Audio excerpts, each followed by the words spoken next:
let's start talking about uncertainty. You have hopefully seen the video, and you have the presentation about it, and it's a big topic. Basically, if you want to publish something, you almost need to make sure that you have that you're addressing uncertainty about it. So it's important, but it also has to be meaningful, and that's the balance that we're trying to do. And one important aspect of that is you can't address uncertainty of everything, all the questions, all the parameters, all the time, and it's not interesting. It really has to be focused on the research question that you are posed for it. That's the only manageable way to deal with it, and the only interesting way. Or to focus on the uncertainty from your model about policy. That brings even more focus. And it turns out that uncertainty about parameters and all those about the model and the model structure, most of that uncertainty actually doesn't affect the ranking of policy options at all. There's just a few parameters that usually matter to the best policy choice, like whether or not to have marine protected areas. That is almost completely invariant to the biology of the creatures that you're trying to protect with the protected areas, except for their dispersal rates. Yeah. Right, and its dispersal rates are critical because small protected areas don't work on creatures that disperse or migrate long distances. Well, that's the only thing you need to have in your model to make it give you the right policy ordering about how big and how many protected areas to have. It's just how much do they move. You can do almost anything in your calculations of productivity in that, and it won't really affect it. Except if you, in the case of protected areas, if your model and your data imply that nothing is overfished to start with, the models will always tell you that you shouldn't put in protected areas. All you do is screw things up by doing that. You reduce values and without any commensurate gain in conservation value. Yeah. I'm using research questions and policies issues, policy questions really as synonyms here. If it depends on what you're looking at, but you really have to focus on that issue. For the protected areas and spatial modeling, yes, this dispersal rate that gives a spillover is really the critical factor, and it's one we don't know it. So that's one where it's really pertinent to evaluate on certain sensitivity. Okay,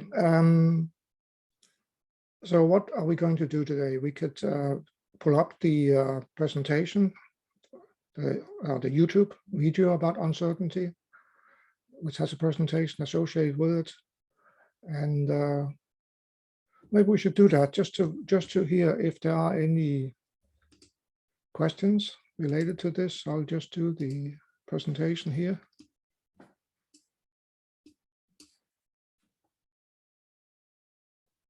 Have it here.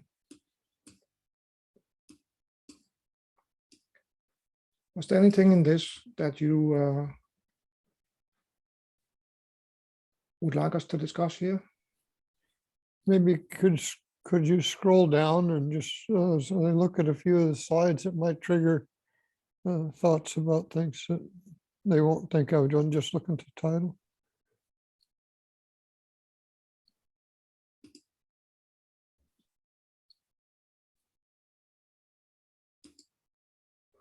Oh, we have the questions. Natalie. Hi, I had a few questions. I don't know if it's because I'm having a hard time wrapping my head around some of the concepts. In terms of like the pedigree, I'm wondering how much of like a fine scale it can go. Because would you be able to have different pedigrees across multi-stanza groups? Like if you have a really good estimate of, say, a fry population, say for talking about salmon, a really good estimate of fry population, but once they go into the marine environment, you don't have as much of a estimate of what the biomass is. That's you're actually getting me here, because the quick answer is yes. For any group that you have in your model, you can assign an uncertainty to the parameters. And getting me is because I'm actually not quite sure how the Monte Carlo treats multi-stanza groups, because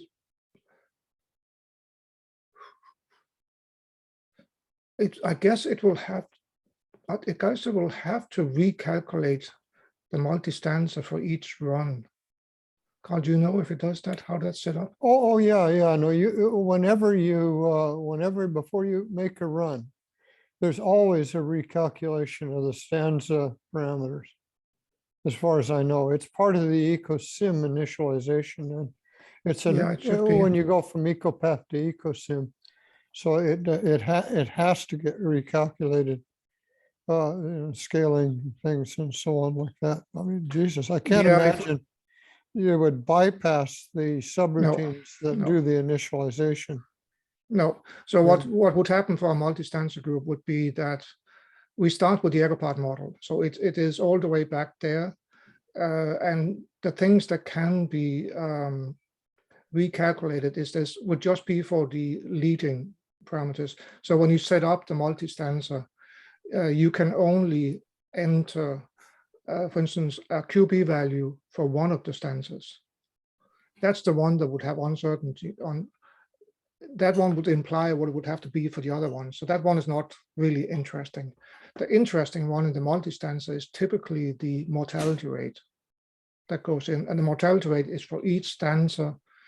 And so we're drawing a sample with the uncertainty from the pedigree, and Ecopath parameterizes the multi-stanza based on that, and then that goes to Ecosim for the next step of the initialization and so on. So the long answer to your question is the same as the short answer. Yes, you can set this, but it doesn't hold for the multi-stanza. You don't have QB for each stanza. You only have for one leading stanza. Just like you only have a biomass for one leading stanza that matters. So for biomass and QB, there's just one that matters. The rest are calculated so that they are consistent. That's the main thing about the multi-stanza model. It's consistent across ages. Do you guys understand that when it sets up the multi-stanza, it assumes that the fish follow Bombardier FE growth curve? And that means, and the Bombardier FE growth curve actually implies a QB necessary to produce the observed growth for animals of different sizes. Okay, so as soon as you specify one QB while assuming a von B, the other QBs are forced to values that are consistent with the von B growth that's assumed behind the scenes. And the same way for the biomass, that's if we have the biomass for one stanza, we can calculate for all the rest because we know the mortality. So for each month, we can calculate how many are dying off, and we know the how many months there are for each stanza. So that again is consistent based on what the mortality rates are for each stanza. So in a salmon model, if you set the youngest stanza to be the leading stanza, okay, I think that's what you're thinking about, where you have reasonable good information. The uncertainty about abundance in the older stanzas is defined by how much uncertainty you admit in the mortality rates. going from that first stanza to so on. So if you're sampling or allowing the mortality rates to be highly uncertain, that will produce high uncertainty in the abundances of older animals, even if your biomass of fry is well known, right? Which is the way it is out there, right? You can have with lots of cases, we've had exact estimates of the number of fry leaving streams. And it's a very poor predictor generally of the number of adults who will make it back because the mortality rates are highly variable. Yeah, The so really nice thing about the pedigree is that it's a structured way of assigning uncertainty to all the parameters in the model. And it's definitely beats just putting, oh, I think the biomasses are plus minus 20%, you know, that kind of things you would easily resort to if you didn't have a structured way like this.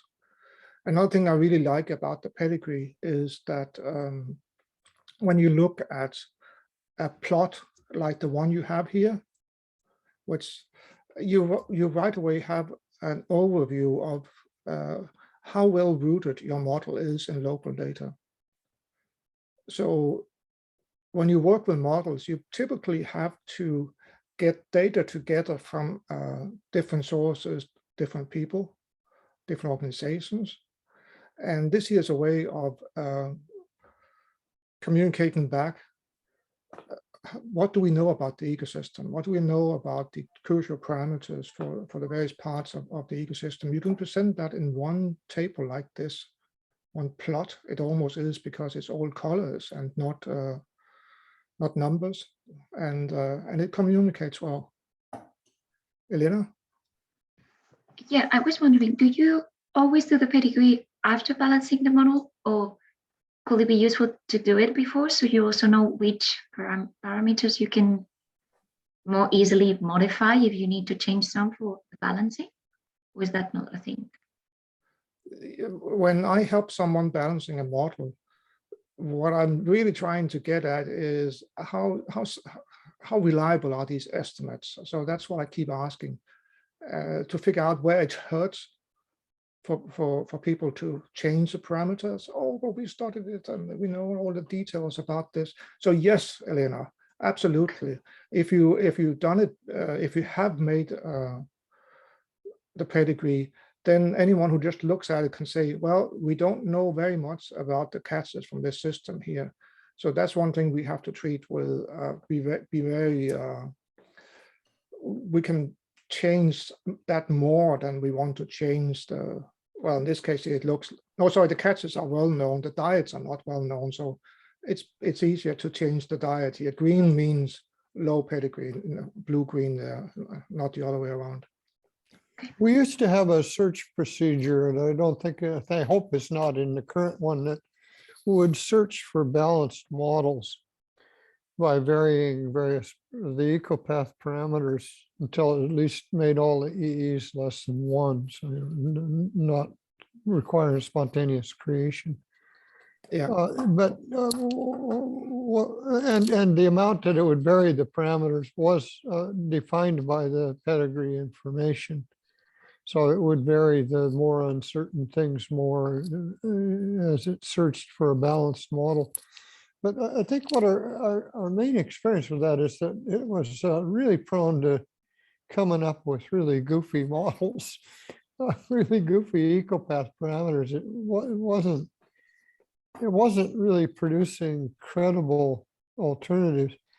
The Sim Ranger capability, which can use the pedigree to decide how much to vary Ecopath parameters and then generate a lot of Ecosim scenarios from them, is probably a better way to do that, but it requires you to have found at least one balanced Ecopath model, which you have to have in order to go to Ecosim before you can even start the Ecosim trial.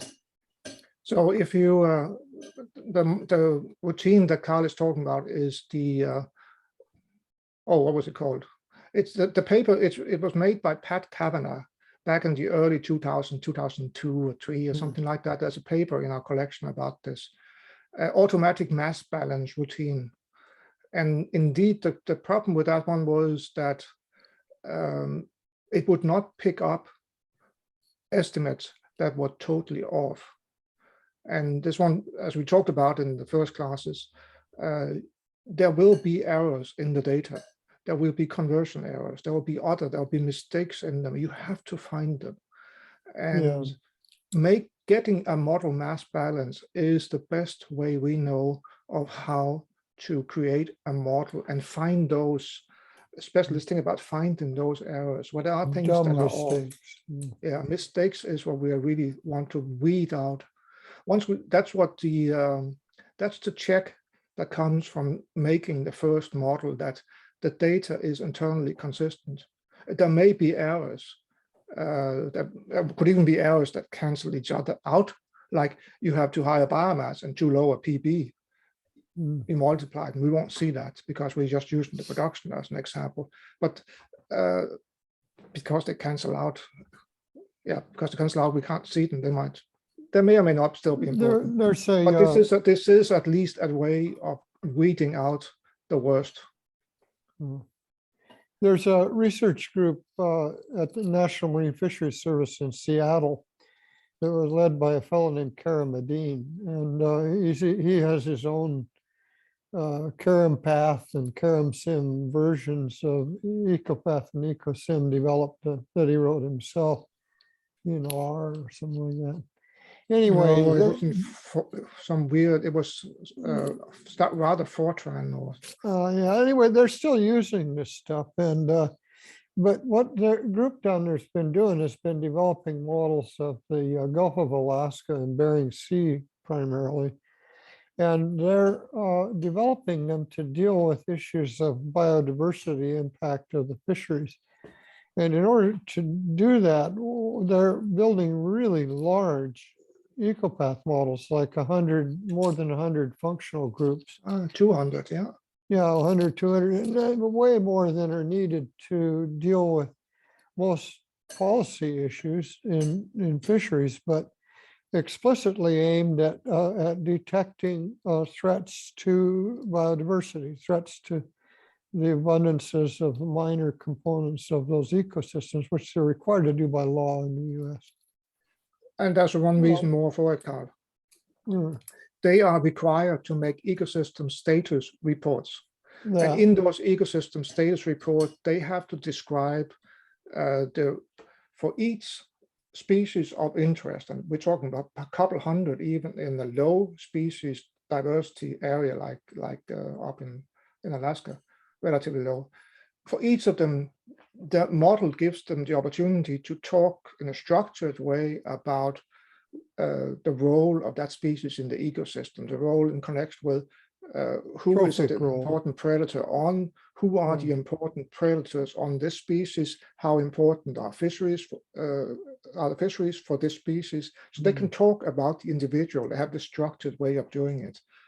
But anyway, the people that developed those models for characters like Sarah Geichis, who was a student of ours for a while, they have a god-awful time getting the Ecopath models to balance, right? When you get that many things in there, it's tiny little changes in predation mortality, for example, can make a rare species not balanced properly, and you rarely have any data. So they've tried various kinds of things like what's called a matches, a random search. You just start randomly varying all the Ecopath parameters within ranges and just do thousands of attempts to do Ecopath mass balances until you get one that balances. And then you start checking to make sure that whatever you drew makes sense biologically. They've also, but as Billy says, this is not something that you want to automate unless you're absolutely forced to do so, and you're at your wit's end about how to get a balanced model. Because 99.9% of the time, model balance failure, that is EE greater than 1, there more of them's you need them to eat more than the mortalities of their prey. It's some stupid units problem or something, or a gross biomass estimation error for the abundance of the predator. Eating too much of them, that sort of thing. Now, what you can do then is you create your first balanced model. And once that's created, then there are a lot of routines that can be used to throw uncertainty at it. And one of that's the Monte Carlo routine that we're talking about here. That's one of the things we're talking about here, is one example of this. There are also now routines which will go out and they will, routines in the framework here that will go out and it will, so it go out and in the Monte Carlo routine, it takes each parameter, it varies it based on the pedigree here, and then it creates an Ecopath model and it checks if that model is balanced. So it checks all the ecotrophic efficiencies. It checks a bit for production consumption ratios that they still are reasonable, so within bounds. You could have that. It estimates a really high productivity and a really low consumption rate. So suddenly that group will become too efficient. So there are bounds on that too. So there's a few rules like that. It creates that and it checks that. And it's kind of difficult if you think about it. A moderate sized model, you may have, say, 60 parameters that you are varying. Even if there's a 90% chance that each of those 60 parameters, when you resample it, will be okay. Then when you do the 0.9 and you raise it to the power of 60, you're suddenly talking of something down to one model, two models in 1,000 may lead to a balanced model. So that's typical when you're running the Monte Carlo, the Sim Ranger, is that it will test about on average about 500 Ecopath parameter combinations before it finds a balanced one. So it can do a huge number of Ecopath mass balances before it flashes out one simulation that starts from an acceptable combination. It's not a big deal. You can do Ecopath mass balances are so fast to compute that your computer can literally run thousands of them per second. And we can then save all of these models that are okay and use them for many of the routines that comes later in Ecosim and also in Ecospace. They can be reused there, and we can just throw uncertainty at questions that way. A very good example of this is some work we did with the Roberts Bank terminal for the Port of Metro Vancouver. That work, they really had to evaluate what was the impact of this 2 square kilometer terminal that may or may not be built down by Roberts Bank. So we look at that question and we focus squarely on what's the impact of the terminal. So we set the whole project up to, including to look at uncertainty. We did some Monte Carlo runs where we built the terminal thousands of times in spatial model. And for each of them, we varied all the parameters. And what we looked at was the ratio of 2 runs with the project, with the terminal and without the terminal. It was that ratio was important. And the variation for most groups were really quite small because there isn't that much impact of these 2 square kilometer terminal down there. The big impact has already been done by building the existing terminal out there. But the reason why there was very little impact when we looked at the research question, what's the impact of the terminal, was that the model would go out and say, for instance, if the productivity in the system in a given run, a given model was low, then it could only balance that model if the other groups were also low, had low productivity. So there had to be low biomasses throughout the system. Whereas if it wouldn't go out and it would create, say, a very high biomass of the top, the consumers in the system for some reason, then there also had to be a high productivity. So in essence, what we had was when we were looking at we may be looking at high productivity system, what's the impact there? We may be looking at low productivity systems or medium productivity systems. It somehow had to fit together. And then it was the ratio between with project and without project we were looking at. And that ratio had a little impact. So in essence, if we had looked at what the impact would be of uncertainty on the productivity of the system, not the ratio, we would have found different results. We would have found bigger results. But because it was, we were focused on our research question, we could address it. It's probably the first time that Monte Carlo analysis have been used for spatial ecosystem models. And it was done, there's so many things you can answer with this, but this way here, I really think it was done in a way that's reasonable. That I could even believe that why there was so narrow ranges because of this question of high productivity, low productivity systems. Something important here when Billy says that you're comparing these runs, you're looking at ratios of abundance. Can any of you tell me why that is all that you ever need to do when you're comparing policy alternatives involving things like biomasses? That you never need to look just at the biomasses themselves? Not ever, logically, should they matter to a policy choice? There's a very simple reason for this. Somebody tell me what it is.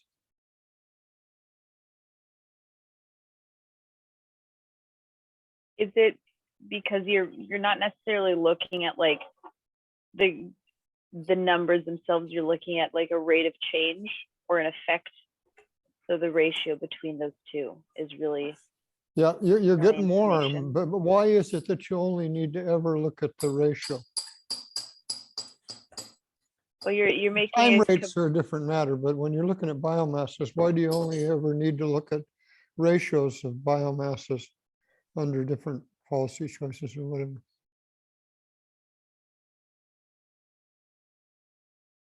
And you instinctively answered it, but there's a very fundamental reason, logical reason why you never need to look at the individual biomasses.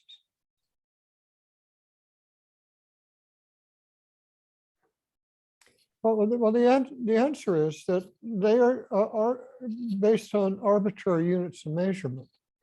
And your policy choice should never be affected by the units of measurement that you happen to use in your analysis. It shouldn't matter if you're using metric tons or kilos or pounds or poids or anything like that. But think back, I think it was in one of the early lectures I gave you guys, I said, hey, look, there's people have determined the catch of skipjack tuna in the world is 7 million metric tons. Okay, that's like a huge number.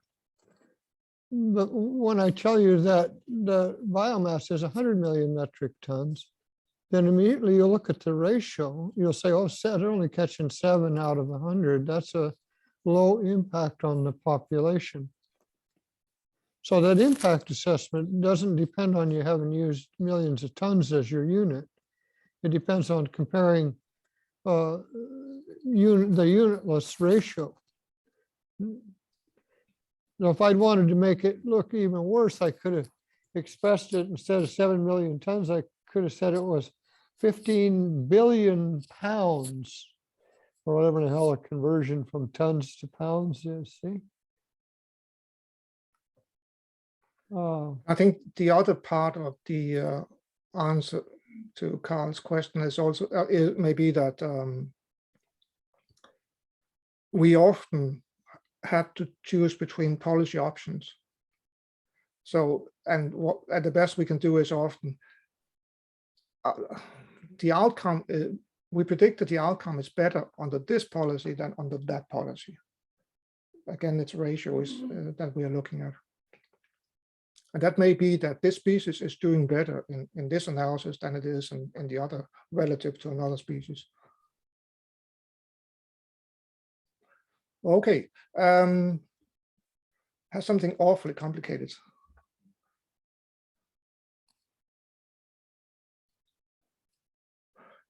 This is a pretty standard way of representing things for when you're addressing uncertainty. Apart from one thing, we've been a bit honest here and putting in the judgmental evaluation down here, that we recognize that as you're working with a model. So if you look at this thing here, you have an ecosystem model. That's our EwE model, Ecosim model, or Ecospace model. We predict certain things from it. We compare that to observed values, use a criteria, and then we can, the routine we can get to minimize it. So when we time series fitting, this is not Monte Carlo as such.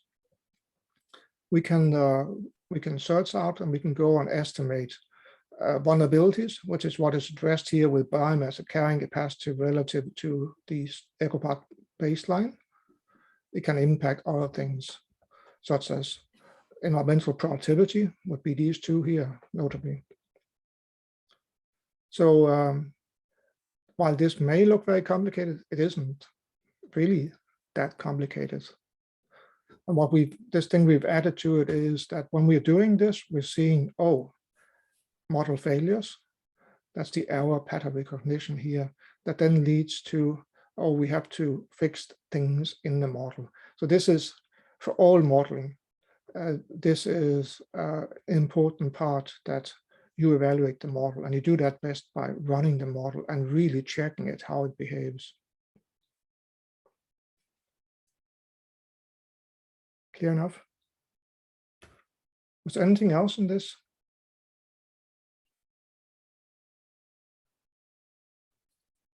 That caught the attention? I mentioned Let this me paper. just point out one little trick here for you. So whenever you go to publish model things and like this nowadays, you're supposed to put in these statistical limits and confidence limits and stuff like that on your prediction. So if you go back to that picture you just had up there, Billy, for a second. The limits that you put on in these things are absolute nonsense. Can anybody tell me why? It's because the real uncertainty arises from that lower box about judgmental evaluation. What you admitted to be uncertain, all you need to do to get tight confidence limits is to not admit a few key things to be uncertain, like in the model structure, or a few key parameters not to be uncertain, and you'll narrow your confidence limits down a lot, and nobody will be able to know that you got artificially narrow limits because of a hidden assumption. So, about 99% of the statistical limits that are published in scientific papers are absolute nonsense for that reason. The only ones that are actually legitimate are those that come from, what do you call it, controlled experimental trials, or you control all of the variability and treatment effects present and absent, like they do with when they're testing vaccines. So you have a control group, a placebo group, a control group, and a group that got the vaccine, and you monitor what happens to them. You've chosen them experimentally, so you know how much they vary.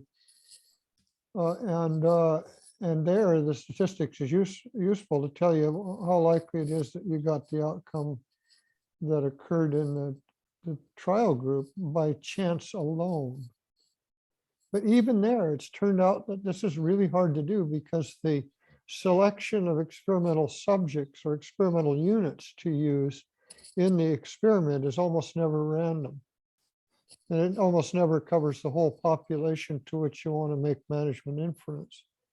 So even there, the statistical confidence limits have turned out, like confidence limits on vaccine efficacy, have turned out to be way too narrow.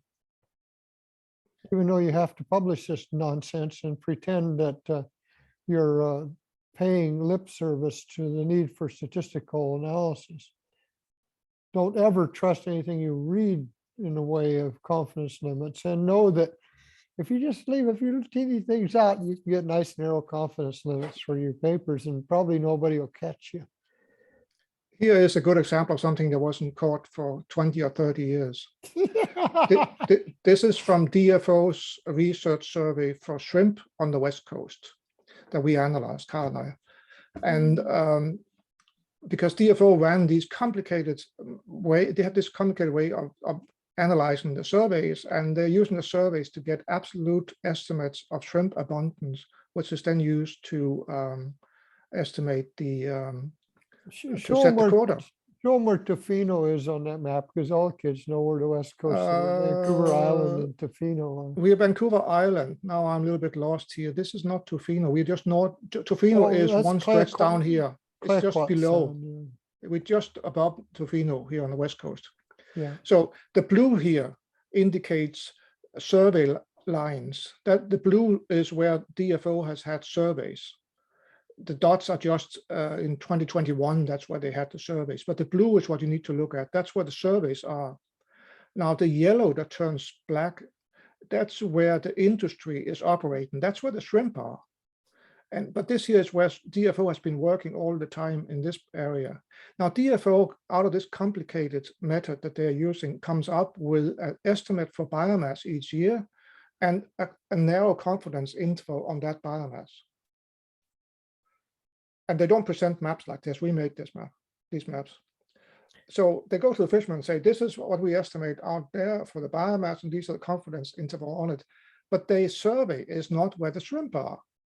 You can see here, there's no surveys at all in this inner coastal area, which is where majority of the observer boats actually were catching shrimp. So this stupidity caught up with them in 2016. When their survey estimated that there were, 250 metric tons of shrimp in the area, and the fishermen caught 5,000 tons. Almost 10 times more than their survey said was there to start with. Yeah, no, egg on your face then. Oh, yeah, well, it wasn't quite clear what was going on there, and stupidity is not the right word for it, Carl. It's lack of transparency. You know, they hadn't plotted things like you just saw there, so they didn't study their model. It's a model that they're using to analyze the data. They didn't study it properly. So it's a flaw in the method that we are talking about that we caught, and that's why, again, this judgmental evaluation, to actually look at what you're doing, is really important. Estimating uncertainty per se is not enough. You really have to go back and think about, are we doing the right thing?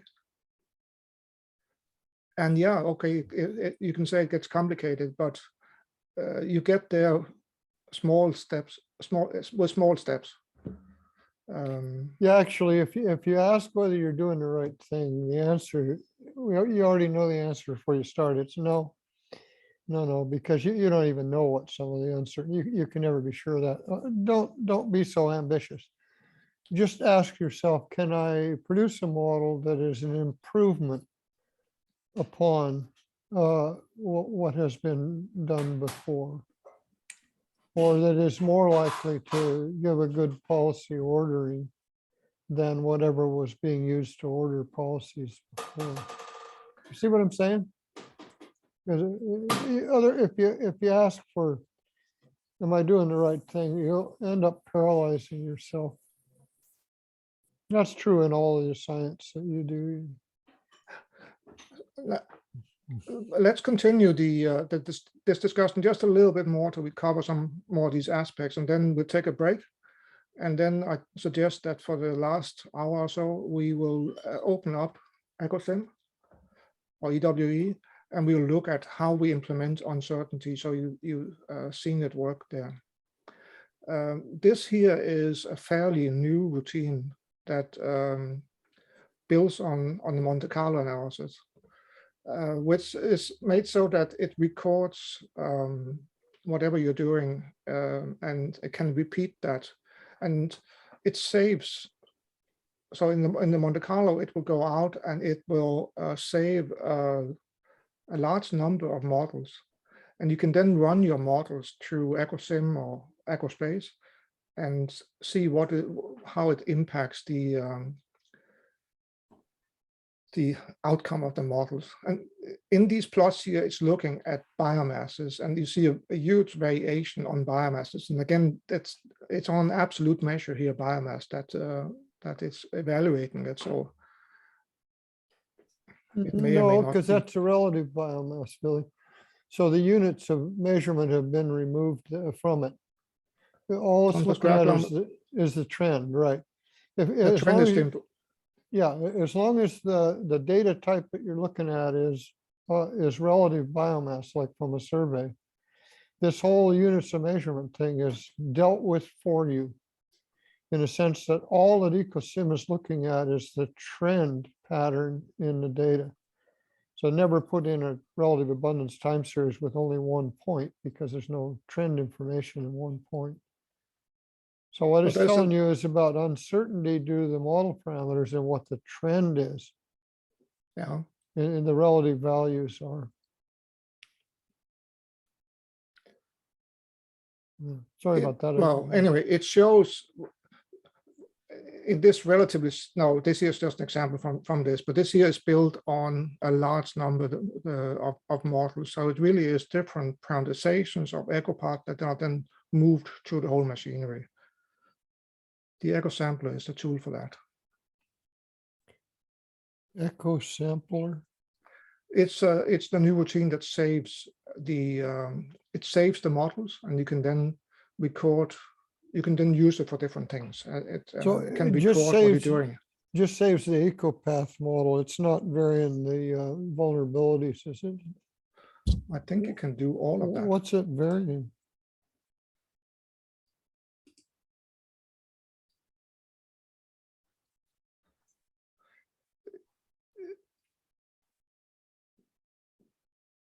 Due to base parameter input. So it's not sampling vulnerability multiplier values at the same time. That'd be interesting to include that.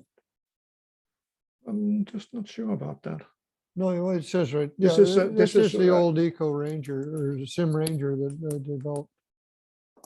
Yeah, I tried to do that actually, try to figure out how to not just let it vary Ecopath base parameters, but also base input parameters, but also to vary some of the mults using some kind of rules for how reasonable ranges for them.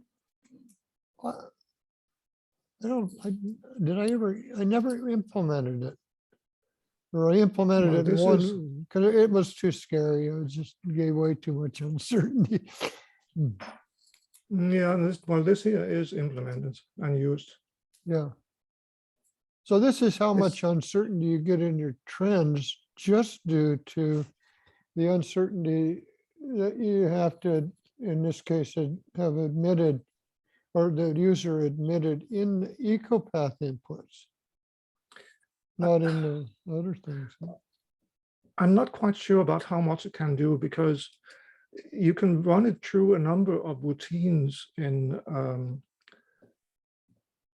Ecosim and Ecospace. It will record what you're doing, and I think it can be used for basically any routine. So that's why I'm Wow. not sure. You can't just go in and you can fit the time series and you can run it.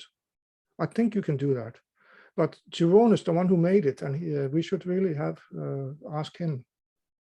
I'm not sure. Well, I guess can we take a look at this, what it says is you can vary when you start up after break here after. Well, we could look at the Steenbeek 2018 paper. That's the one that I can do that while we take a break and answer that question. Are there any other things? Are there any things that, any questions that relate to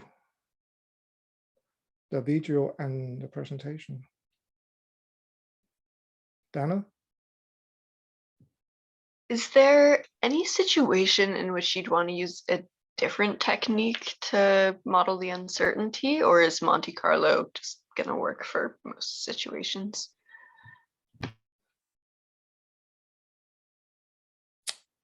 What were think you that's- thinking about? What technique were you thinking of as an alternative?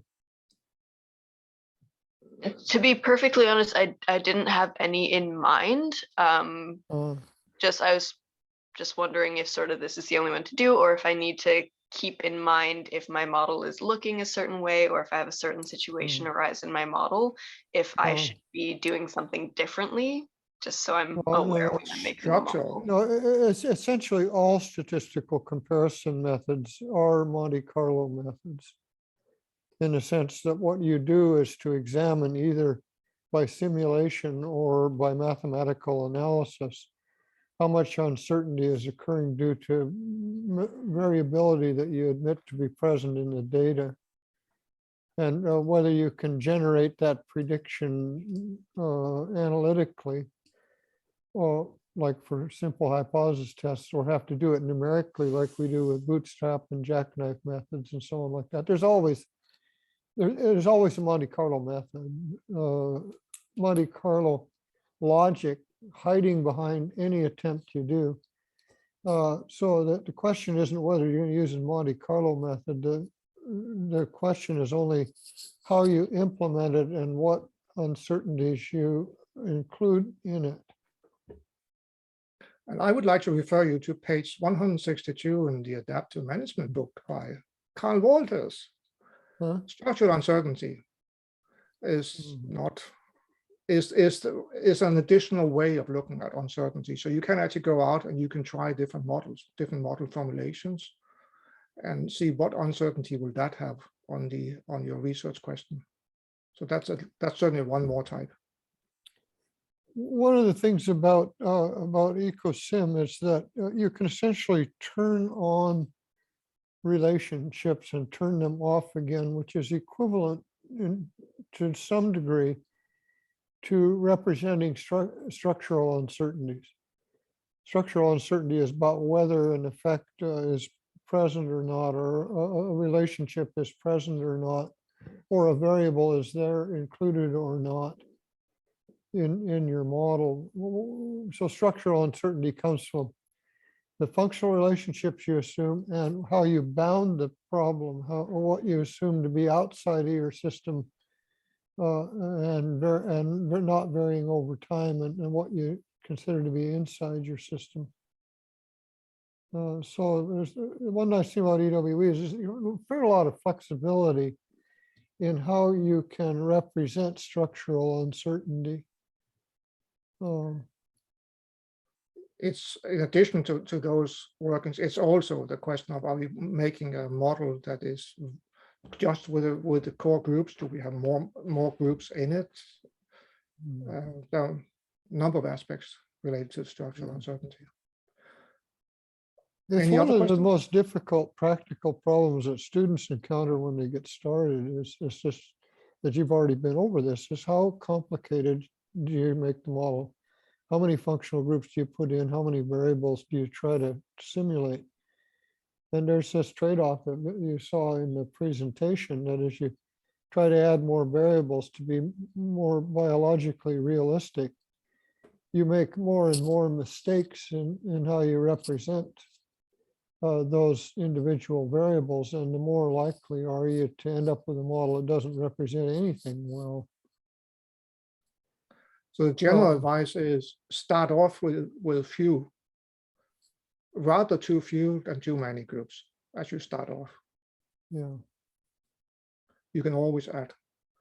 If you start off with a very, very, very, very articulated model, like the 200 we were talking about before, it will take you so long time to parameterize it, and it'll be so complicated to figure out what's going on in the model that you may just be trying and trying and trying and trying and getting nowhere, and not Yes. learning much. You learn much more from a simple model.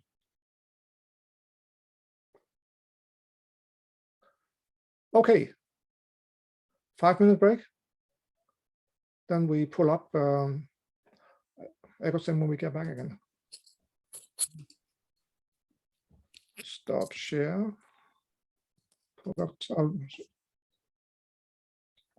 So one of the questions we just had was about the echo sampler. What is it doing?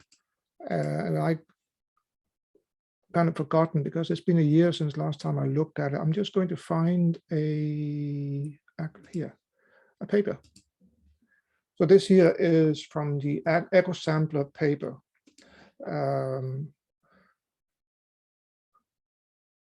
And it describes the implementation for which it was done and the general aspects of it.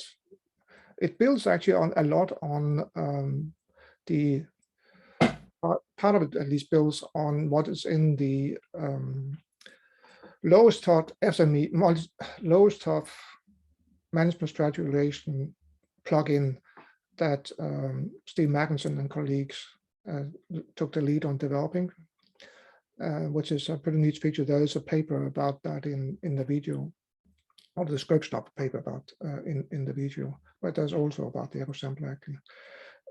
That's the part that stores all the different balanced Ecopath models and make it possible to run with them through the next analysis. So this here is a generalization of that approach, in essence, the echo sample. That's what echo sampler is doing. So you start an echo sampler batch run, it creates a model and stores all these models, and they can then be loaded, and it can do run Ecopath, Ecosim, Ecospace, go through a number of these routines, get out results out, and store that, and look at how much they're changing as you move through this whole sequence. Carl's question was, what about additional routines for it? And here, can you see that? Is this? Can you see this well enough?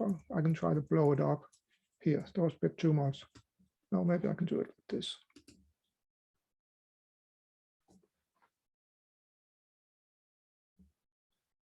So, vulnerabilities, dispersal rates, and other things are coming, but they are not in it yet.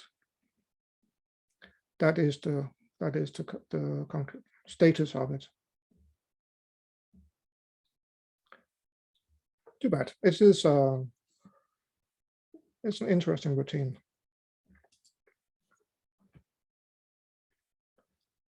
All right, let's go to Ecosim, Ecopath, whatever it is. I have a Windows running here, and we're going to find a model. We can just take one. Anchovy Bay sounds great. So here's the Anchovy Bay model. Any version will do for what we have.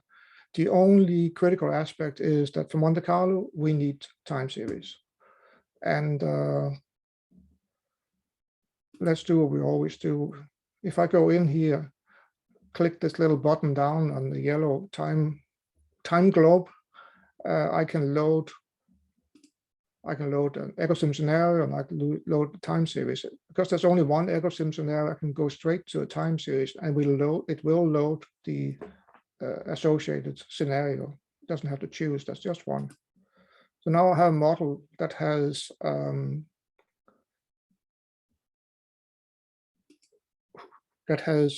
series, and I can go in. Oh, I don't want to go into Ecopath. I can go into Ecosim and do what I always do, run Ecosim. Doing this just to figure out, oh,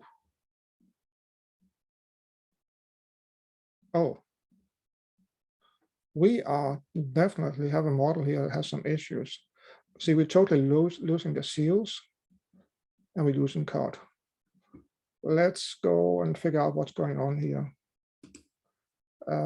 Fishing effort is probably no seals. Oh, this is strange. Group plots, seals. Fish mortality is at 1. Uh-oh. Sounds like a Oh, boy. great idea. That's not good. Seals. Oh boy. Do I have another version? This is the one where we were playing with time series. The last one from our class on Tuesday, where I made a mistake when I read in the time series. I declared type 4 for seals, for I think it was for some function. I made it a Or you added as an example of a fishing mortality type time series. Oh, I did a forcing function. Dummy. No, that's not the dummy. I had one in for a few minutes, and it's there right now. I'm going to let's see if I have another version. I don't want to deal with this.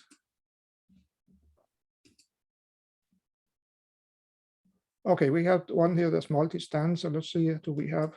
We still have a. So this is just another version of it. Let's try this instead. I'm reading in a time series. I try again. Output, run Ecosim. Sometimes when you get a fish mortality in, it can be a ghost that's really, really difficult to get rid of.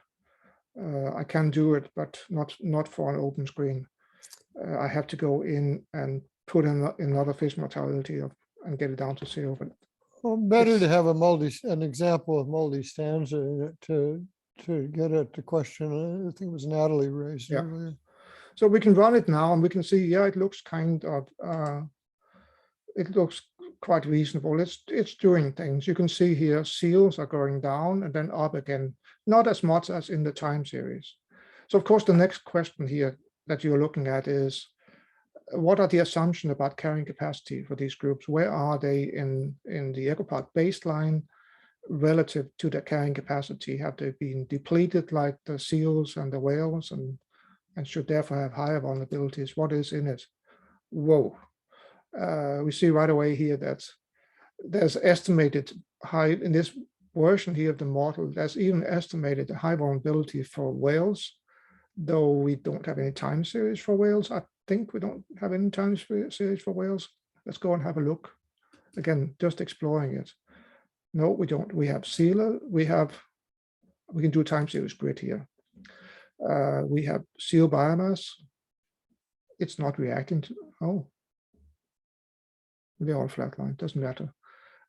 We have only these standard few time series. So be it. What are you saying is what's not reacting? The model is, what were those flat lines in what you just showed? They were just, they really shouldn't be there. They're just horizontal lines for some strange reason. I have no clue what they are actually. They're 1 maybe. Oh, maybe so, yeah. That line doesn't matter at all. It has nothing to do with Ecosim. It's only the dots that matter here for a time series. I think it shows 1. Yeah, it shows 1. There's a flat line at 1. That's all it is. 1 times the Ecopath base. 1 time whatever this is down here. So not even that. It just shows 1. There's absolutely no reason for that line. One question here would be: do we want to use these the fitted version for the Monte Carlo, or do we want to use a unfitted version for the Monte Carlo ones? And there's no good answer to that question. Why would you ever use an unfitted version, Bill? Don't you always want to start with one that you've determined to be credible in terms of historical information? We tend to do that, yes. But if someone went out and argued to take the other route and first look at it on this, no, I guess that it is the best. I'm probably reluctant because I don't think the fit here is especially good. Whales are increasing. Seals to some extent. Actually, cod is pretty good. mackerel whiting is pretty good, and that's shrimp. For shrimp, it's trying to do it, but we can see here fish mortality for shrimp is constant. So the effort for shrimpers is constant, and the reason why there is this high increase in catches of shrimp is that effort actually went up for that group. So we know it's trying to do things there which is not correct, and it's in the model this way to show you that what happens when you have drivers missing. That's why it is there. We could go in and we will get a much better picture for this if we went in and we let shrimpers effort actually increase. So like this. So now the sum squared residuals went from 10 to 4. And we can see on the shrimp here that now I didn't do enough with this. See, even from the beginning, I was too low with the catches. I could have done even more on fish mortality.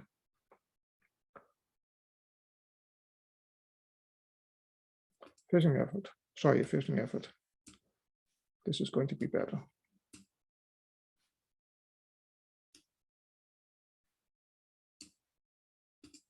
One more try. 1.7 sum squared.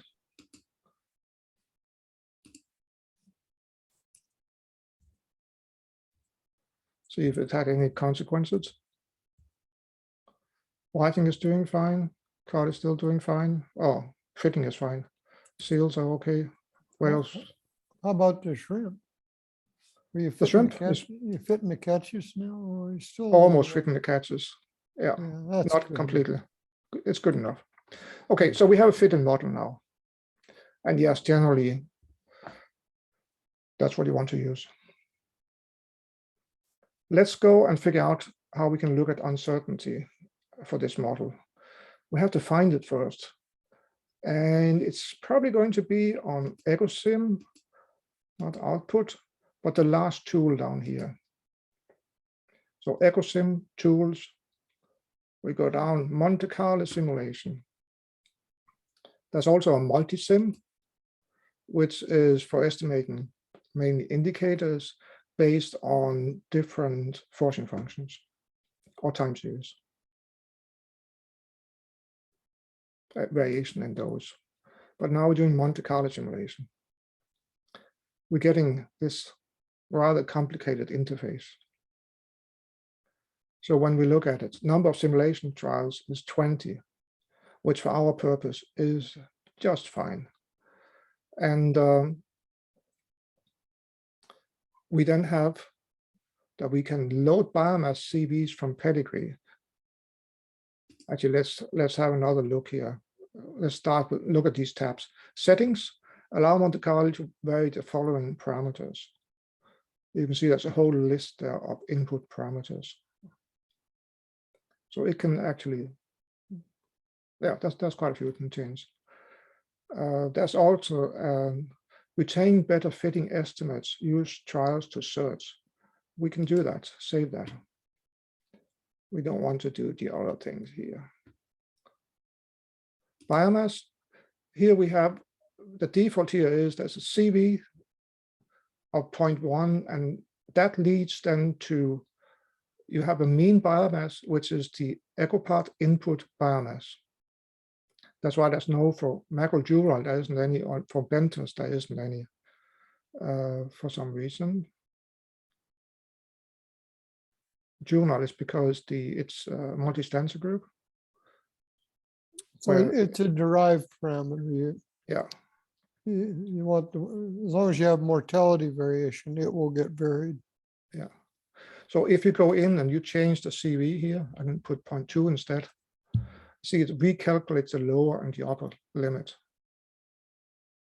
If we have a pedigree, and the pedigree you're finding, we can go and check that. Ecopath input, it's input tools.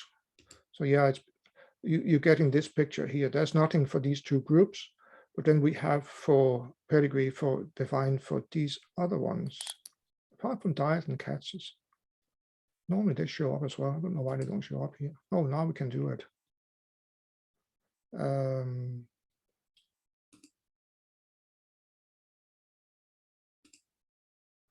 catches, we do something. I'm just putting in some confidence intervals, completing this table here. So that's we have our pedigree, where the darker one are associated with more uncertainty. We can actually see that if I say, instead of view as color, say view as confidence intervals, you have here some default confidence intervals. Default because it's just something we have put in there, not completely arbitrarily, or they're sensitive arbitrarily, but they're sensitive estimates, or they're sensible estimates. Probably quite okay. That's what's behind. What are the units of those numbers? 20? Plus minus 40%. Or oh, plus so those are minus. percentage limits. Okay. Yeah.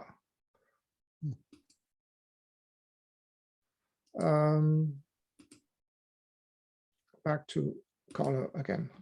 So we have estimates here for uncertainty for all the parameters.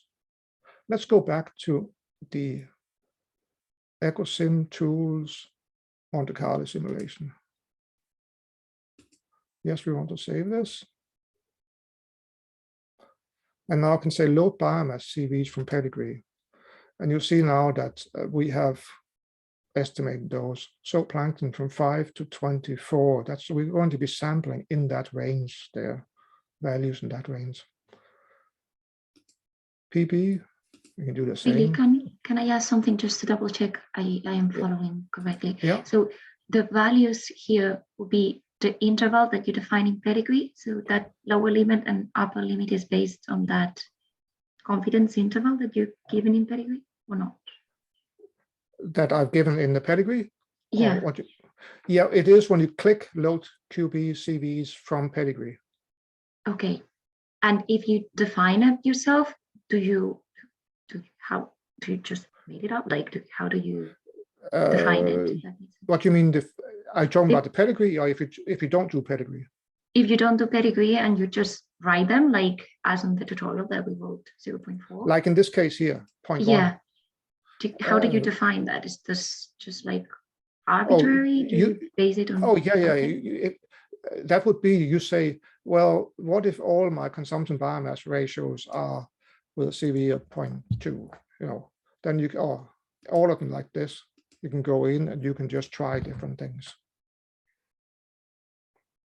Thank you. It's just, when you do that, you have to explain why you're doing it.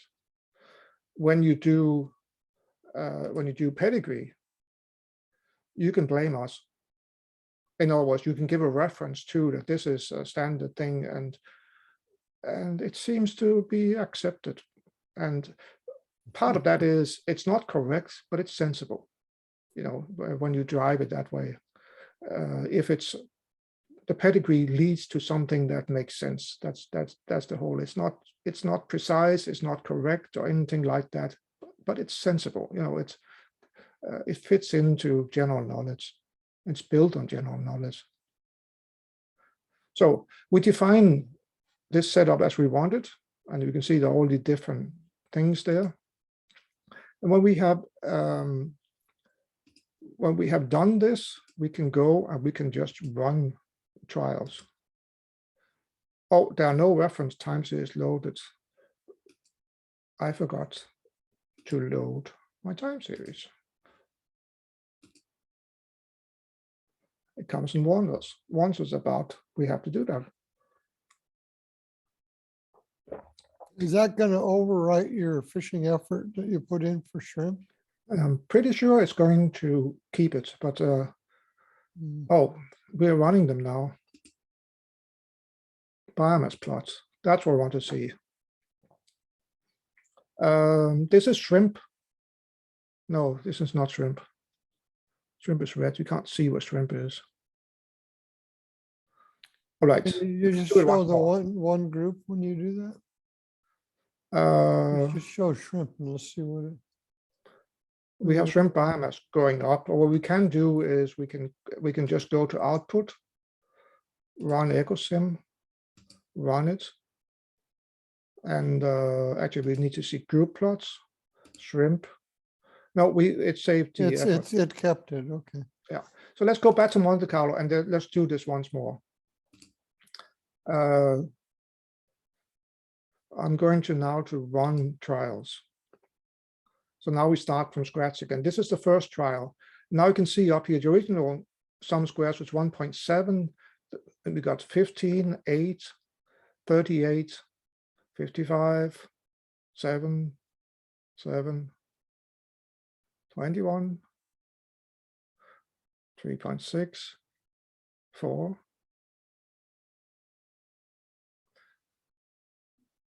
And you can see over here, we now done 18, 19 runs and successful runs. And the next thing here is how many times did it have to try to find a balanced model, which wasn't 5 there on the average. It's done 8 times to find it. Lucky. The best sum square was 1.7, so it never found one that was better than the best. We had a pretty good one. The technical name, if you're using this to search for better fits, the technical name for the mathematical name for the search procedure you're using is called a MATYAS search, M-A-T-Y-A-S. And you have to use something like this when you have EE constraints and so on. You don't have a smooth likelihood function for the data because of that. The rule when you're doing MATYAS searches is that you always need to have at least 1,000 trials. Never take anything seriously unless you've done at least 1,000 test runs. Which we won't do here, of course, but if you want to publish this is it. Yeah, this is if you want to try to find the best fitting model, not just expose uncertainty, but find the model that has the maximum likelihood. You're going to have to use this procedure to do that. You're going to have to do a lot of trials before it's likely to find a better fit. Pretty scary, actually. Well, we did find one now. We've gone from 1.7 to 0.9 in best in some square residuals. So we found a really well-fitting model here. We're running 50 times this, 50 trials here, 50 balanced models are being passed through the machinery here. And you see many of them have much higher. Those one were 1.6 as well, so it was also lower than the original 1.7. So it can find something. Now the Monte Carlo routine is just going to save one of these, keep one of them. It's the best fitting trial. That's on the next tab. And it's almost done now. So we have this cloud here and it now moves over to the best fitting trial. So we found one here which has certain parameters. Now that one is now going to be, if I go down to the bottom here, you can see I have apply best fits. So I can take this one and I can run with it now. Now it's going to go in to be loaded. We can go to run Ecosim and we can run it. And we can see sum of squares is now 0.934. So we have a model now that fits better. Let's see what it does. Oh, it has interesting things happening. Whales are increasing and then decreasing. Seals, this here must be part of the reason why it's doing well. It's doing pretty good with the seals with this parameterization. Cod is doing fine. Whiting is doing fine. Mackerel is doing funny things. Anchovy. Wait, go back to mackerel for a second, Billy. Funny things, what do you mean? Funny thing is the predation mortality, how it's, and that's because of whales, that the whales had this shape. Okay. So it's reflected here. Yeah. Anchovy reacts to fish mortality, going up and then stabilizing. Shrimp is doing fine. On catches now, it's fitting really well. That's where it got its sums of squares improvement. I think maybe both that and seals. Now, where did it get it? That's the kind of things. This is one of the nice things about this options you have in the interface. You can go in here, and you could then compare for, like, if I go into the run Ecosim, I click on shrimp. We can see now that they contribute 0.67 to the sum squares. Seals is 0.1, so not nearly as much. But you can go in and you can find out where the improvements are. It's not hidden away. That's a major advantage of having the interface. It's not for reproducibility. If you want to redo this run here, menu-driven things like this are prone to failures. You can, prone to errors is the correct word. You can easily do it. So it's one of the things that we're working on, really want to develop, is to make it script based, that you can save a script and then you can just rerun that script and you get exactly the same analysis repeated. So all those runs you made that would produce like a bands of confidence around this new model, are they stored anywhere now at this point? That's what we get to the Ecosampler. That's what the Ecosampler does. So this routine here, which we really need Jeroen to help us with, or read the manual. You can go in here and you can record what you want to do. This routine will then do the Monte Carlo routines. So I can go record here. I can just go 20, run trials. And you can see now, we are now storing all of these models that we are running here. And we can go out and we can rerun them. You see on the right, Carl? Yeah. 1.771, so that was one that was very close to having the same. But this gives us opportunity to run analysis where we taking these different. That's 1.4, so we have one that's lower. Even better. Yeah. Okay, now where was that nice graph you showed with the bands? Can you show this as time results? Oh, okay. Oh. Now, so what you can do with the Ecosampler is you can run the analysis, get the results out based on running all of these models here, or randomly select the samples is also an opportunity where it would just go out and pick one at random, and that way you can do. Oh, sorry, I was just modifying. Oh, just moving the screen around. So just highlight one of the other groups there, well, any one of the groups on for the graph. So that's Seals. the uncertainty it's seeing in the seals. Based on Ecopath model parameterization, yeah. Yeah. Not yet based on different vulnerability settings, but that's something that it's the vaporware. It's something that Jeroen has said in that paper that we are working on. Basically, we're looking for an opportunity to implement that. Well, opportunity is this is probably project. a case where the ranges for parameter values that were allowed in the sampling for seals was too wide. It was allowing too much, biologically. Seals are very constrained in their biology. They, their P over Bs and so on like that can't actually be that different. Yeah, well, we can go in and we can look at what are the where's the B? Sorry, do I only see part of it here? I think I only see part of it.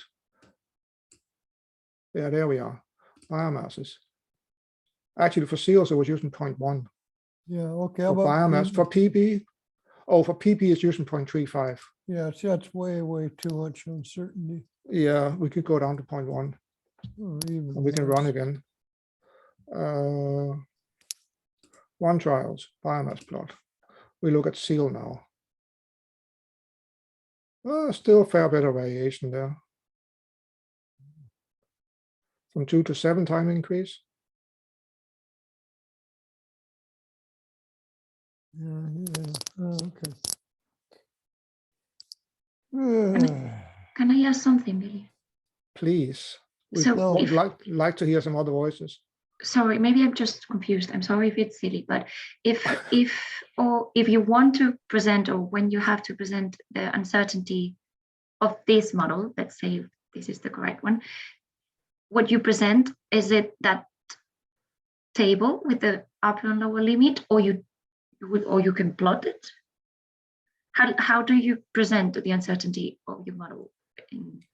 Like if you had to publish this model, would you just present that upper and lower limit of your data on the table, or would you plot that into like the biomass, relative biomass graph with the upper and lower one? Or? This part here is not interesting for the publication. What's interesting is that you have run 1,000 runs, and you have, based on that, found a model that has the best, that improves the fit to a time series. So that's all you get out of the standard Monte Carlo. Okay, so you, yeah, if you want to present things like in that paper and in the other papers that are using this, then you need to have these different samples here. But of course you can. There's nothing that stops you from. There's nothing that stops you from saying that based on the parameterization, you could say the seal biomass, and you can record all of these and just present these ones actually the biomass. No, you can do that, of course. You can. But you normally don't put that in the publication. You normally wouldn't present that as just like the uncertainty of my predicted relative biomass is this range. Well, I think that there aren't too many who are actually presenting uncertainty, which is unfortunate. So I think if you look through the papers that are in the collection, I'm wondering how many you'll find that have actually used, that have looked at uncertainty. No, you got to be careful here. This fairly wide range that's being shown here, like for the seals, isn't what statisticians would call your uncertainty. The uncertainty you'd get would, the real uncertainty there would be to wait and resample. It's called an importance resample, is to wait and resample those trajectories with probabilities given by the relative sums of squares or likelihoods for those trajectories. So what you'd then find is that those trajectories, particularly that go way low or way high, those also generate high sums of squares in that column on the right where SS is, over that table of SS's for the different runs. And they would be unweighted or sampled with lower probability in producing the final uncertainty. And that's not being done in this graph. Okay. So this is really just showing your prior uncertainty, what we call your prior uncertainty, based on the uncertainty you admit in the parameter values. Your posterior uncertainty, posterior to including the likelihood or sums of squares in weighting the outputs, would be a much narrower band there. Okay, I see. Thank you. Do you follow that, or that's yeah, that makes completely sense actually. Yeah. Okay. Thanks. I don't think it has that. It doesn't have Sampling an importance importance resampling resampling. schemes. We used to have samplings importance resampling, Carl. Yeah, I was in my original thing, but I don't know if it's in there anymore. I should know that, but I'm pretty sure we have it in here. Oh. But anyway, the main message from us addressing uncertainty here is that there are a number of ways of addressing uncertainty in the whole approach here. And uncertainty is important. You should explore it. It can be done, but we can't of course, cover everything in a couple of hours or in these videos, but you can see that the foundation is there for it. That's what I hope we get you get out of this today.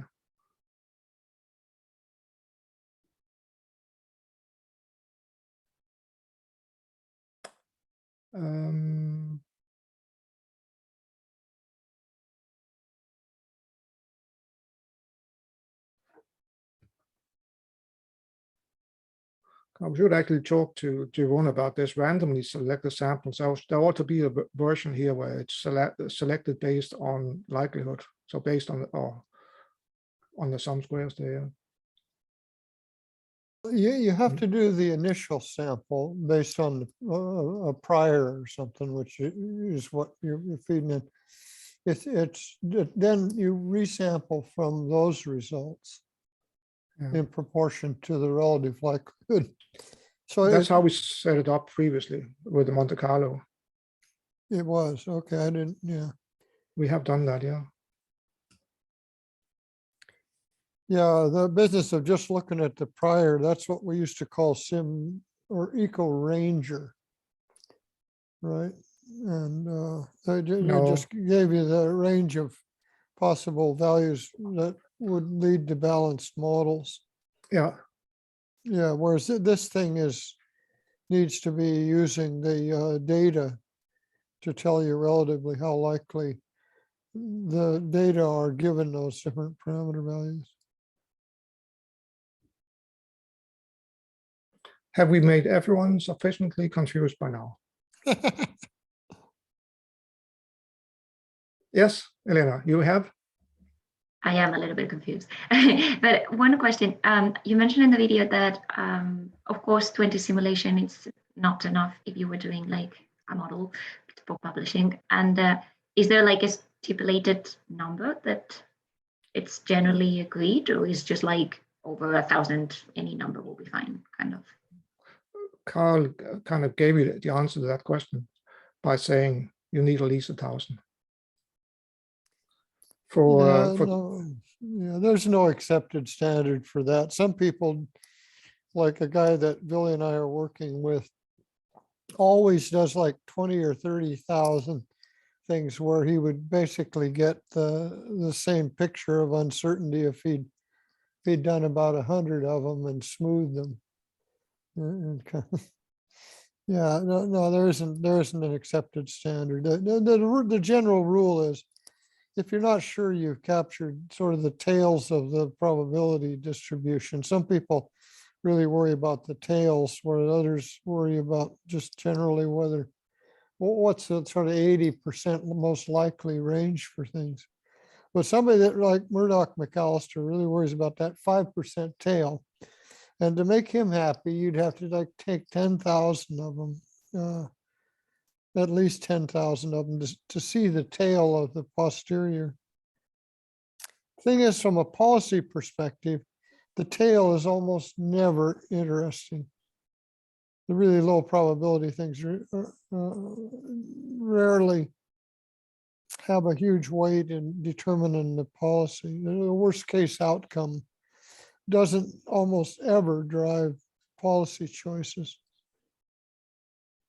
Except some biologists who say, well, I want to be 99% sure that things aren't worse than this or better than that.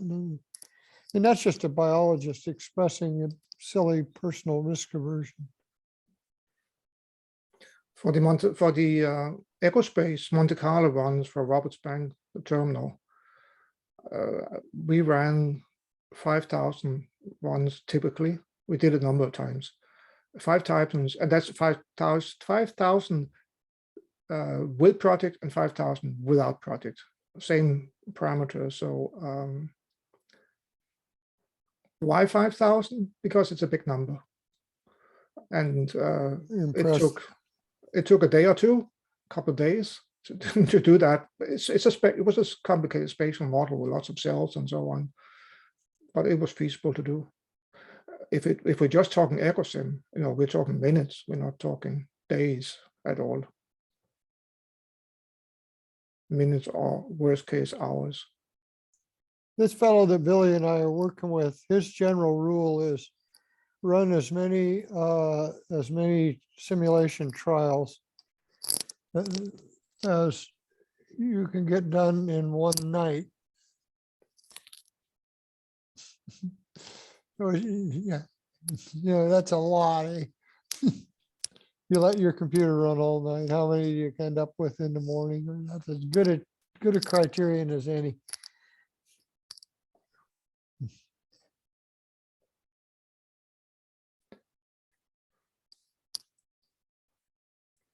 There's a few things here like Monte Carlo vary the following variables, like ecotrophic efficiency is included in the variables there, but I guess Billy has told you that that only matters to the Ecopath estimation when you have a creature for which you don't provide a direct biomass estimate. So the Ecopath is trying to calculate the biomass of the creature using ecotrophic efficiency assumptions.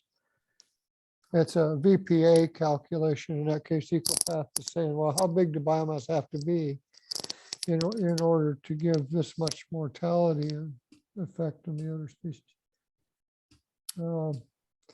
Your general rule is try to avoid having any biomasses in your model that are like that.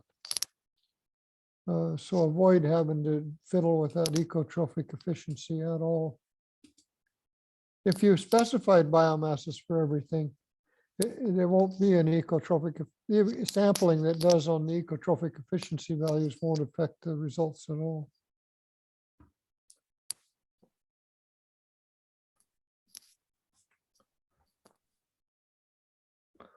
Okay, are we running out of steam now?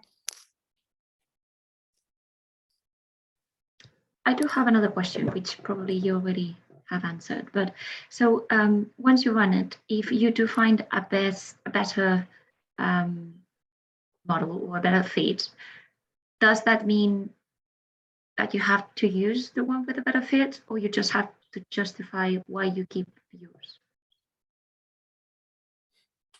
I don't think there's any general answer to that, but I could ask instead, so why are you running the Monte Carlo if you don't want to use it? Or what do you mean by use it, Elena? Do you mean use it to make a policy recommendation or to display uncertainty, or it's there to help you display uncertainty? So are you asking why do you have to try to display uncertainty? Well, it's because scientific discourse in journals require you to get No, up front about. I was more asking if like you should keep that new better fit model as your model instead of the one you were doing the simulations about. Oh, well, no, what you need to do is to look at it closely and say, are the Ecopath estimates that it has generated, are they actually consistent with the data? And are they better estimates? Because this routine has a nasty way of giving you crazy things like getting better fits at crazy biomass estimates that you thought you were avoiding, but when you set those limits and the amount of variation, the sampler can often still get its best fit at just nutball biomass particularly. Well, nutball and nutball. I mean, it does have to sample within the ranges here.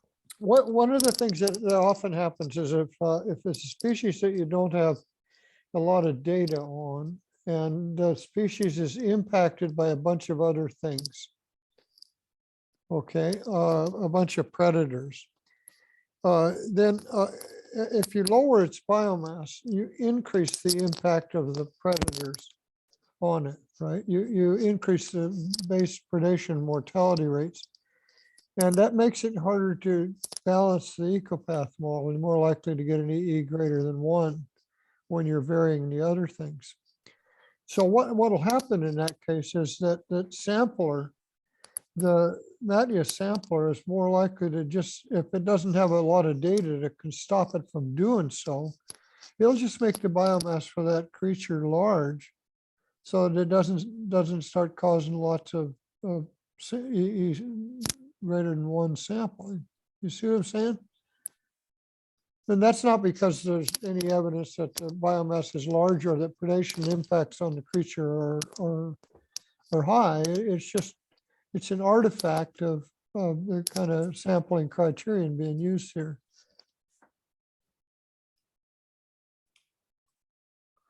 Well, if you, So, yeah, you can use the results of this kind of fitting, but you need to look at every single one of those biomasses and PBs and everything else and make sure that it hasn't been set to something unrealistic just in order to satisfy Ecopath mass balance and survive the sampling process or something stupid like that. yeah, we rarely see people picking up that the best model from here and then running with that, because that's not the one they described. It's more common to see plots that do distributions based on a large number of runs, like you see it here. Yeah. And I would say in many cases, maybe the next step would be to do the same based on the sampled models and then running those through. The only instance I know of anybody ever actually doing this was a grad student named Alistair Beatty that developed the original Georgia Strait ecosystem model, and his model fits that you saw in things like the foraging arena presentation are ridiculously good fits to the data. Yeah, well, that's because he let some search algorithm run for hours and hours and hours on it. Not because he could really justify the Ecopath input parameters. He was just getting a better fit to impress people.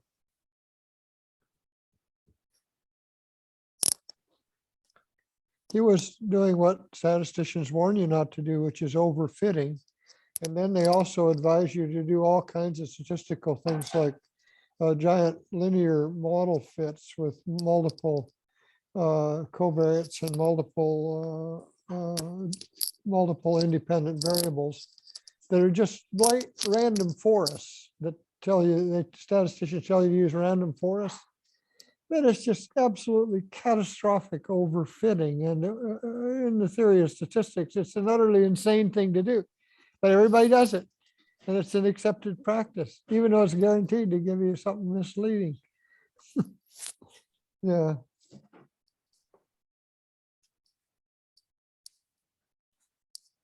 Anyway.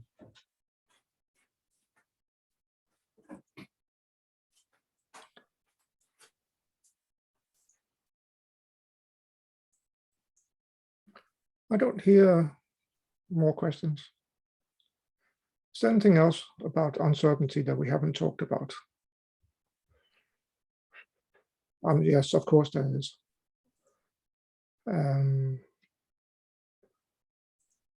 But what do we have important things?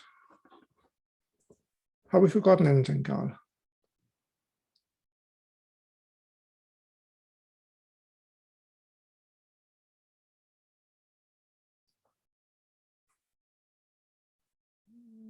Nope.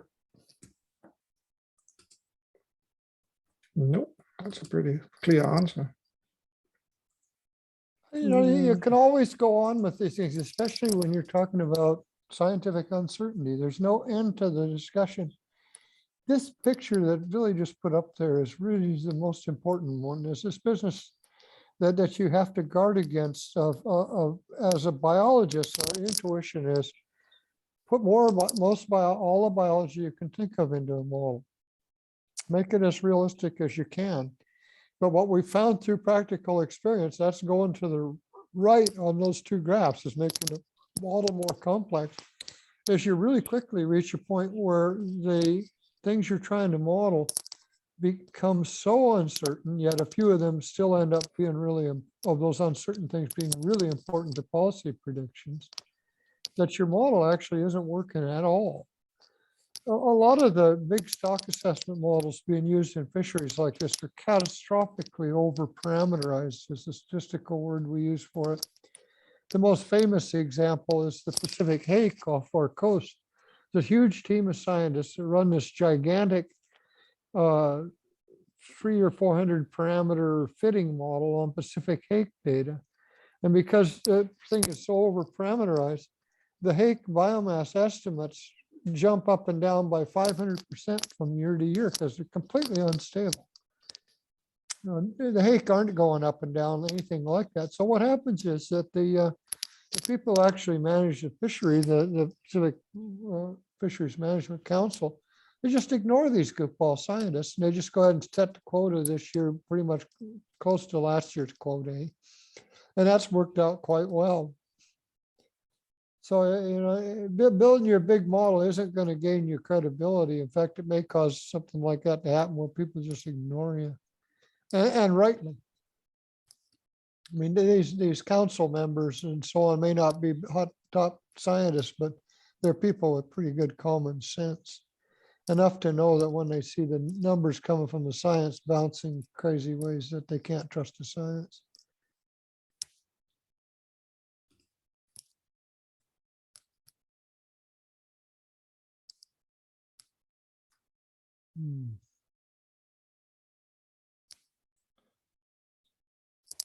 Okay. Yeah, I like this little example there as a good demonstration of overfitting. Estimate one more parameter and you get absolutely perfect fit and no way predictions that are just wrong.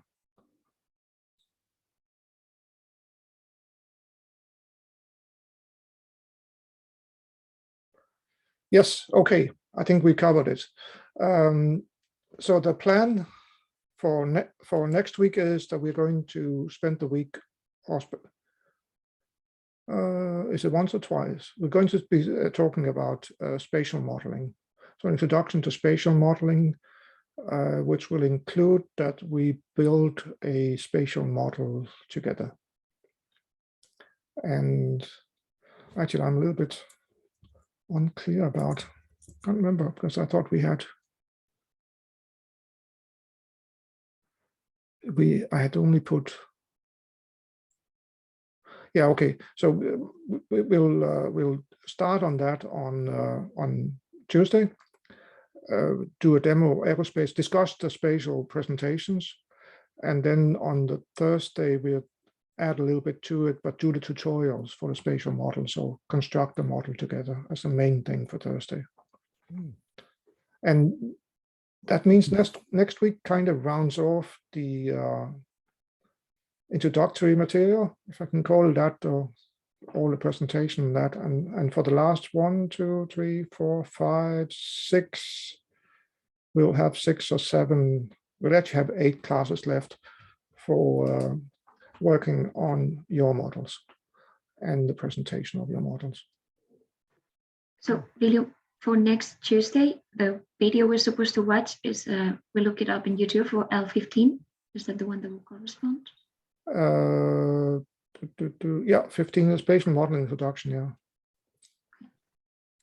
Billy, can you stay on when you finish here for just a minute? I need to ask you something. I can, or we can meet outside. Or, well, actually, maybe your kids would be interested in the answer to this. This grad student that Billy and I are working with, who runs these overnight complicated statistical modeling and things, is very likely to be offered a job in Michigan, where they really would like him to learn to use Ecopath, Ecosim software to look at Great Lakes fish communities, which has I didn't been know done that. by a number of people over the years. And he will want to be looking at exactly the kind of issues of uncertainty that we've been talking about today. He will have in his hands a bunch of different models that were developed by different scientists over the years to examine the weird changes that occurred in those Great Lakes fish communities due to things like sea lamprey introductions and stuff. So they want him to throw some of his high-powered statistical tools at these things. In order to do that, he would need to learn Ecopath, Ecosim, and to go over the same material you're learning in the course here. So the question for Billy is there any short course coming up where you're going to be giving this material in a compressed form?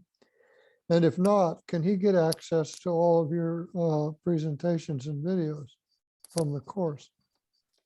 he certainly can. It's all available, and I've actually had 2 other requests in the last week for the same, 3 maybe, something like that. So it's available. It stays available after the courses. Oh, good. And the Okay. YouTube and all the presentations are on YouTube. So there's one student, actually an IOF student, who's taking this course as a self-study and just comes to me with questions. Will those things stay on YouTube? For how long will they live there? Until we are invaded by the other country and YouTube is taken off. Oh, I okay, mean, so they're not it's on YouTube. removed at the end of term or anything? Oh, no. Okay. Yeah. We have them Okay, on I'll- YouTube, and we yeah, have people watching them there. Okay, I'll see you outside in a second then. Yeah. Okay, folks, it's 11 o'clock. I hope we have not confused you too much, but there is a lot about uncertainty, and really what I want to get across to you is that it's feasible. Yeah, it may be complicated, but there are structured ways of getting to addressing it, and you can do it in bits and pieces as it becomes the next thing, obvious next thing for you to do. What you should know is that there are a lot of approaches built in for this, and one can add to it. It really is a question of, but basically, don't give up. But the basic startup for questions related to uncertainty is yes, we can do that. We have to find the right way of doing it. That's about it. All right, thank you. I will make this recording available to Al and others. Thank you all. Thank Thank you. Have a nice end of the week. Yeah.